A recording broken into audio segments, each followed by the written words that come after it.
right, we are in St. Louis, Missouri.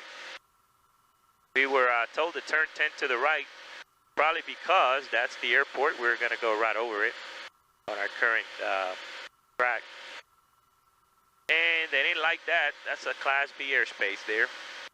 A lot of traffic goes through here. We are way over here. So we are way out here in Missouri. We just approached Missouri. And we departed Eastern Kentucky right over here at Big Sandy Airport. Now, had we been driving, we would still not even be in Louisville. We would still be in Kentucky had we been driving. Yet, we are in Missouri. So, that's what's so cool about flying, I tell you. Let's look for that departing traffic. Where did he go? Probably already at the moon. That thing was climbing. The moon. Yep. So yeah, there's St. Louis, Missouri, guys.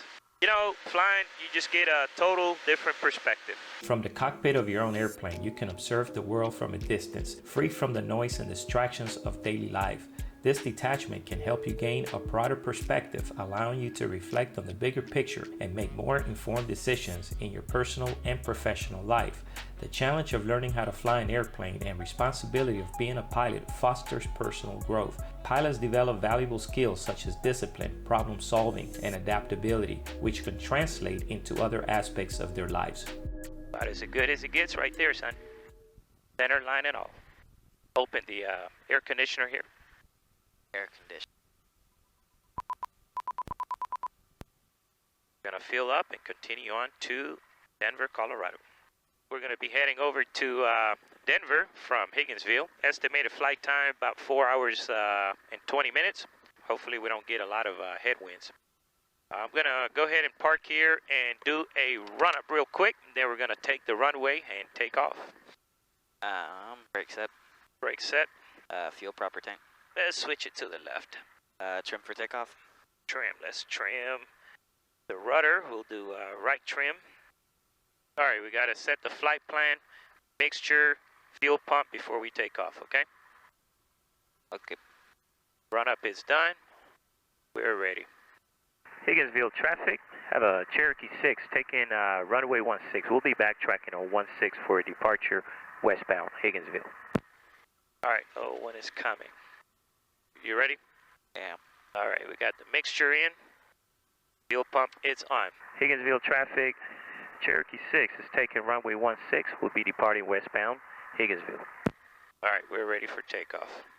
Instruments are in the green. It's clear. Clear on the left as well. Takeoff power set.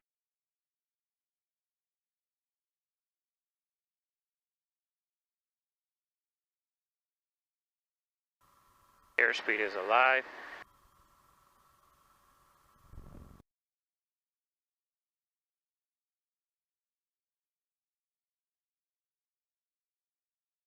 Uh, 3620 Whiskey, stand by, we're looking for your flight plan. 20 Whiskey, thank you, sir. 3620 Whiskey, squawk 2167. 2167, 3620 Whiskey. 20 Whiskey, radar contact 5 miles southwest of Higginsville. Wyman altimeter 3021, say altitude. 3021, we're leaving 3000, 3620 Whiskey. 3620 Whiskey, roger, you're cleared to Centennial Airport as filed, climb maintain 8000. Cleared as filed to Centennial and climb and maintain 8000, 3620 Whiskey.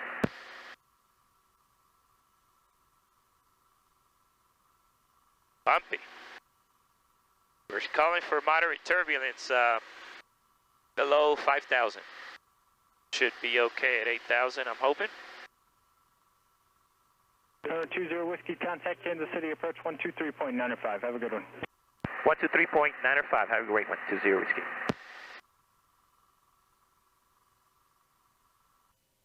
Kansas City, this is November 3620 Whiskey at 3900. All right, 3620 Whiskey, Kansas City approach international, altimeter 3020. 3020, 3620 Whiskey. 3620 Whiskey, your present heading to Denver Centennial is going to put you right in the departure corridor international, so I'm actually going to take you over the top of it, flying 290 vectors for traffic. 290, roger that, 20 Whiskey.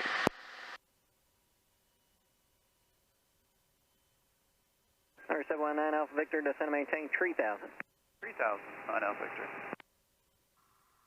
All right, guys, so welcome to Flying Dirty on another episode. We just took off from Higginsville over in Missouri. We fueled up, and this is a flight all the way from Big Sandy, right over here, way over here, Eastern Kentucky, Big Sandy. And yeah, Javier was just asking if we were driving, where would we be at right now? And yeah, if we were driving, we would actually be just passing, looks like maybe a place here called Jasper. Then to get to where we're at right now, we would have another 5 hours. So, yeah. We're actually over Kansas City now. 2 miles eastbound 4,500. So we took off from Higginsville. 44 minutes later, we passed Kansas City. So, yeah, you know, it's pretty cool being able to fly and disconnect from the ground. Where, if you look at this map, we flew quite a wide distance. And we'll be able to do this in a day. In the Cherokee 6, this is about, well, we're getting hammered with headwinds right now. So it really always varies on your winds. And I always try to pick the best altitude for winds. But 8,000 feet seem to be the most reasonable. 8 to 6,000. And at 6,000, though, they were calling for turbulence. So decided to pick 8,000. And it's been pretty smooth up here. But yeah, you know, that's the thing is that you want to pick the best winds aloft. Now, if this flight would have been the other way around, like if we were heading east to west, then yeah, we'd be doing a whole lot better. When we drive, we spend a night because it's just too much. Yeah, flying just makes things a lot more reasonable in terms of, you know, transportation. Not only that, you know, we're able to pack a lot of this Cherokee 6. In the Saratoga, we're not able to pack as much, but it flies faster. So we're getting acclimated with our property in Kentucky. It's been pretty cool. I'll say that yesterday I flipped an ATV.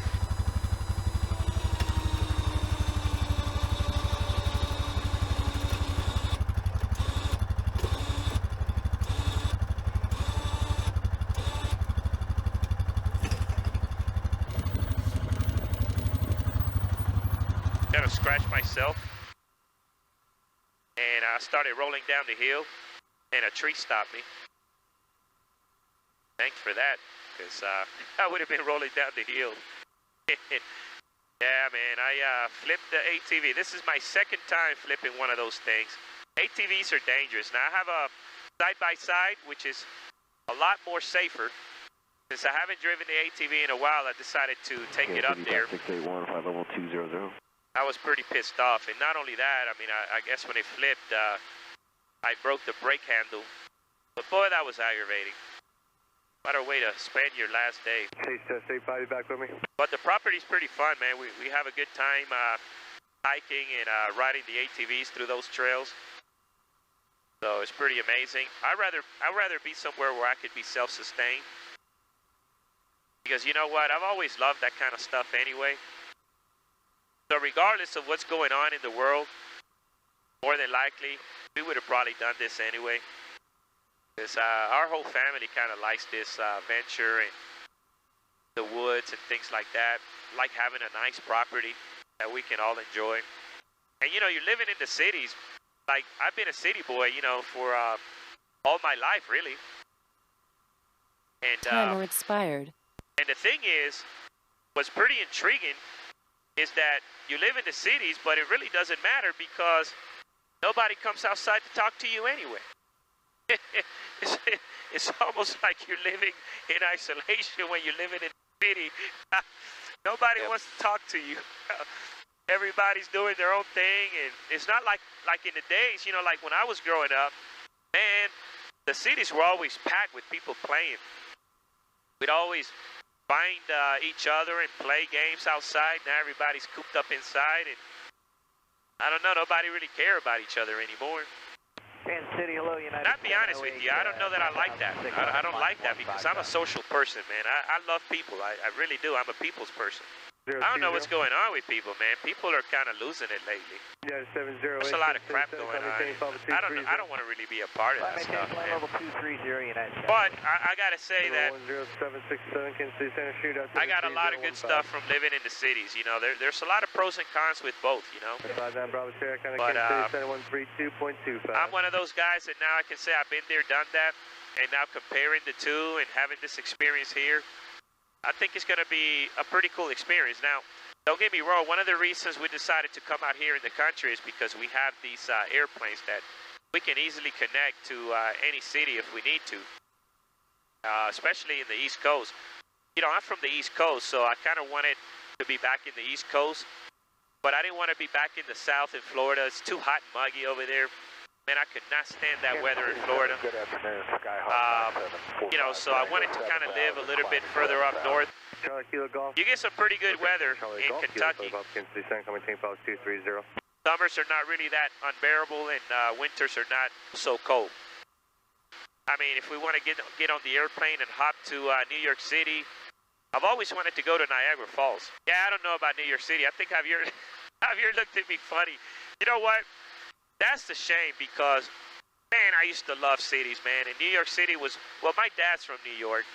And I have a lot of family in New York City. And New York City was one of these, you know, cities that I really, like, admired, you know, growing up because, man, it was like the American, you know, pot. You know, it's where everybody came back in the days, you know, and I don't know. Now New York City is something. Yeah, I don't blame him for giving me that look because I don't really know if I would really want to go. Yeah, any city but New York, please. Well, New York and Chicago. Oh, yeah. So Chicago, when I was a kid, and I used to love airplanes growing up. I used to always dream about landing in Chicago's, gosh, what was the name of that airport? Mixfield. I think it was Mixfield. And they freaking bulldozed the heck out of that airport, man. My heart dropped when I heard that story about how the governor, I believe it was the governor, just decided to bulldoze that airport overnight. And there were still airplanes parked in the airport. They had to basically get the airplanes out of the airport via the taxiways. I mean, that is ridiculous how somebody would just make a decision like that. That airport was my dream airport. I always wanted to land there. That was like on my bucket list. And man, that bucket list dream is gone. But yeah, look at it today. Fast forward till today, and Chicago is a mess. It's a shame that all these big cities, man, that are supposed to be like the pioneer cities of the United States, going down the tube. But I've always been fascinated with cities ever since I was growing up. And now, not so much. Now I just want to get away from those cities. Too much madness and chaos going on, and everybody's like divided. I cannot stand division. And you know, I don't know that I fault, you know, the people who instigate this crap. I don't know that I fault the government per se. I fault us because we're following them into the pit. I've never been that kind of guy. That's why I kind of do what I do, because I like making my own decisions. I don't like my life being dictated, man. I like to be the dictator of my own life. And that is the reason why, for example, I like doing things like this. Yeah, that and journals. I've always liked to write stuff. I write a lot.